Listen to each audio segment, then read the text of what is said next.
আজকের ক্লাসে আমরা এসএসসি ফিজিক্স চ্যাপ্টার 2 এর আরেকটি বোর্ড কোশ্চেন সলভ করব। তো আজকে আমরা দিনাজপুর বোর্ড 2025-এ আসা একটি কোশ্চেন সলভ করব। আচ্ছা, তো দেখো বলা হয়েছে সাব্বিরের বাসা থেকে বিদ্যালয়ের দূরত্ব 1.8 কিলোমিটার। সে সাইকেলে বিদ্যালয়ে যাওয়ার সময় 30 সেকেন্ড সমতরণে চলল। আচ্ছা, তো ধরো এখানে সাব্বির ছিল, তো সাব্বিরের বাসা থেকে সাব্বিরের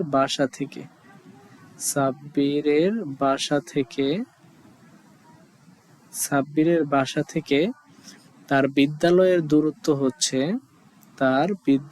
দূরত্ব হলো কত বলা হয়েছে বলতো? তার বিদ্যালয়ের দূরত্ব হচ্ছে 1.8 কিলোমিটার। 1.8 কিলোমিটার। তো সে সাইকেলে চড়ে বিদ্যালয়ে যাচ্ছিল। তো বিদ্যালয়ে যাওয়ার সময় প্রথম 30 সেকেন্ড সে সমতরণে চলে 12 মিটার পার সেকেন্ড বেগপ্রাপ্ত হয়। আচ্ছা, তাহলে সাব্বির চলার আগে শুরুতে তো স্থির ছিল, তাই না? অর্থাৎ আদিবেগ 0। তো সে কত সময় যাবত চলছে? সে চলেছে হচ্ছে 30 সেকেন্ড। আচ্ছা, 30 সেকেন্ড সমতরণে চলে 12 মিটার পার সেকেন্ড বেগ প্রাপ্ত হয়। তাহলে 12 মিটার পার সেকেন্ড বেগ প্রাপ্ত হয়। এরপরে পরবর্তী 1.5 কিলোমিটার সে সমবেগে চলেছে। তাহলে 1.5 কিলোমিটার যে সমবেগে চললো, কোন বেগটা নিয়ে সমবেগে চলেছে? তার শেষ যে বেগ, তাই না? শেষ বেগ হচ্ছে 12 মিটার পার সেকেন্ড। অর্থাৎ আমরা বলতে পারি তাহলে এই 12 মিটার পার সেকেন্ড বেগে সে পরবর্তী 1.5 কিলোমিটার পথ চলেছে এবং শেষ 20 সেকেন্ড সে সমমন্দনে চলে স্থির হয়েছে। আচ্ছা, তো চলো আমরা দেখে নেই কোশ্চেনে কি বলা হয়েছে। আচ্ছা, তো বলছে সাব্বিরের মন্দন বের করতে হবে। খেয়াল করলে দেখবা যে 1.5 কিলোমিটার পথ যখন সে চললো, তাহলে সে এটা সমবেগে চলেছে। এর মানে তার এখানে বেগ হচ্ছে 12 মিটার পার সেকেন্ড, যা এই যে 20 সেকেন্ডে সে সমমন্দনে চললো এটার জন্য আদি বেগ হিসেবে কাজ করবে। তাহলে আমরা বলতে পারি যে এখানে সাব্বিরের আদি বেগ, মন্দনে চলছে যে সময়টা, সে সময়টা কত? 20 সেকেন্ড। ওকে, এই 20 সেকেন্ডের শুরুতে তার বেগ কত ছিল? 12 মিটার পার সেকেন্ড। আচ্ছা, শেষে সে স্থির হয়ে গেছে, এর মানে তার বেগ 0 মিটার পার সেকেন্ড হয়ে গেছে। আচ্ছা, তো আমাদের ত্বরণ বের করতে হবে। আচ্ছা, তাহলে আমরা কি জানি? আমরা জানি ত্বরণ A = B - U / T। আচ্ছা, তাহলে এখানে v এর ভ্যালু 0 মাইনাস u এর ভ্যালু হচ্ছে 12 / T, অর্থাৎ 20। তো এটা যদি আমরা ক্যালকুলেট করি তাহলে আনসার কত আসবে? 12 / 20। তো আনসার আসে 0.6 আর minus 0.6 metre per second square. তাহলে আমরা পেলাম যে ত্বরণের ভ্যালু এসেছে minus 0.6 metre per second square. তাহলে আমরা লিখে দিতে পারি যে সুতরাং সাব্বিরের মন্দন ঋণাত্মক আশায় কি ডিনোট করে? মন্দন ডিনোট করে। তাহলে আমরা বলতে পারি মন্দন 0.6 মিটার পার সেকেন্ড স্কোয়ার। ওকে, তো এখানে তোমরা আরেকটা বিষয় খেয়াল রাখবা, মন্দন লেখার সময় কিন্তু আমি এখানে মাইনাস দেইনি। ঠিক আছে, মন্দন লিখলে সামনে মাইনাস দিতে হয় না। ওকে, যখন তোমরা ত্বরণ লিখবে তখন অবশ্যই আবার মাইনাস চিহ্ন দিতে হবে। ওকে, তো চলো আমরা এটার সলিউশনটা দেখে নিই। আচ্ছা, তো এগুলো আমাদের দেওয়া ছিল, তো এটা আমাদের বের করতে বলা হয়েছে। তো আমরা পেলাম যে সাব্বিরের মন্দন 0.6 মিটার পার সেকেন্ড স্কোয়ার। আচ্ছা, তো দেখো নেক্সটে কি বলা হয়েছে।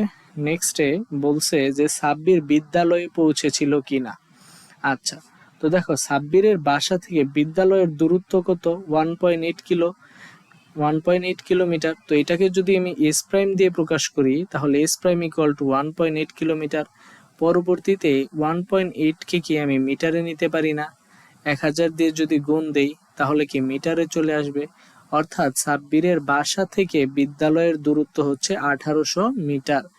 আচ্ছা, তো সে যদি বিদ্যালয়ে পৌঁছাতে চায় তাহলে অবশ্যই তাকে এই প্রথম 30 সেকেন্ড, এরপরে যে 1.5 কিলোমিটার পথ চললো এবং 20 সেকেন্ডে যতটুকু দূরত্ব অতিক্রম করে তার যোগফল 1800 হতে হবে বা তার বেশি হতে হবে। তাহলে কি করতে পারবে? সে স্কুলে পৌঁছাতে পারবে। আচ্ছা, তাহলে দেখো আমরা বলতে পারি, আচ্ছা মিটারে আনলাম, সেটা আসলো 1800 মিটারে। ওকে, এরপরে সাব্বিরের সমতরণে অতিক্রান্ত দূরত্বটা যদি আমরা বের করতে চাই, আদিবেগ ইউ এর ভ্যালু দেওয়া আছে 0 মিটার পার সেকেন্ড। হ্যাঁ, আদিবেগ ইউ এর ভ্যালু দেওয়া আছে 0 মিটার পার সেকেন্ড। এরপরে শেষ বেগ V equal to 12 metre per second. 12 metre per second সময় হচ্ছে 30 সেকেন্ড। ত্বরণ, আচ্ছা 30 সেকেন্ড অতিক্রান্ত দূরত্ব আমাদের বের করতে হবে। তো এটাকে যদি আমি S1 দ্বারা প্রকাশ করি তাহলে আমরা কি লিখতে পারি, S equal to V plus U divided by 2 into T. আচ্ছা, তাহলে এটা কত আসে, এটা আসে আমাদের 180 মিটার, অর্থাৎ সে সমতরণে 180 মিটার পথ অতিক্রম করেছে। ওকে, নেক্সটে আমরা কি বলতে পারি যে সাব্বির পরবর্তীতে 1.5 কিলোমিটার সমবেগে চলে, তাহলে S2 হচ্ছে 1.5 কিলোমিটার। তো এটাকে যদি আমরা মিটারে নেই তাহলে আসে 1500 মিটার। শেষ 20 সেকেন্ডে সে কি করেছে, সে হচ্ছে মন্দনে কিছুটা পথ গিয়েছে। আমরা যদি ফর্মুলা বসিয়ে দেই, ফর্মুলাতে মান বসাই, তাহলে S3 এর ভ্যালু আমরা পাই 120 মিটার। সুতরাং সাব্বিরের টোটাল অতিক্রান্ত দূরত্ব কি, S1 plus S2 plus S3। আচ্ছা, S1 পেলাম হচ্ছে 180, S2 হচ্ছে 1500 এবং S3 হচ্ছে 120। তো এটা যদি আমরা যোগ করি তাহলে S টোটাল আসলো 1800 মিটার। আচ্ছা, তো দেখবা সাব্বিরের বাসা থেকে বিদ্যালয়ের দূরত্ব কত ছিল, 1800 মিটার। অর্থাৎ এটাকে আমরা কি ধরেছিলাম, বাসা থেকে বিদ্যালয়ের যে দূরত্ব এটাকে আমরা S প্রাইম ধরেছিলাম। S প্রাইম ইকুয়াল টু কি হয়েছে, S টোটাল। সুতরাং সাব্বির বিদ্যালয়ে পৌঁছেছিল। তাহলে আমরা লিখে দিতে পারি, যেহেতু S prime equal to S total, সুতরাং সাব্বির বিদ্যালয়ে পৌঁছেছিল। তো আজকে এ পর্যন্তই। তোমাদের যদি স্টাডি টিউব এডুকেশন চ্যানেলের ভিডিওগুলো ভালো লেগে থাকে তাহলে অবশ্যই চ্যানেলটি সাবস্ক্রাইব করবে এবং তোমার বন্ধুদের সাথে শেয়ার করবে। ততক্ষণ পর্যন্ত সবাই ভালো থাকবে, সুস্থ থাকবে। আল্লাহ হাফেজ।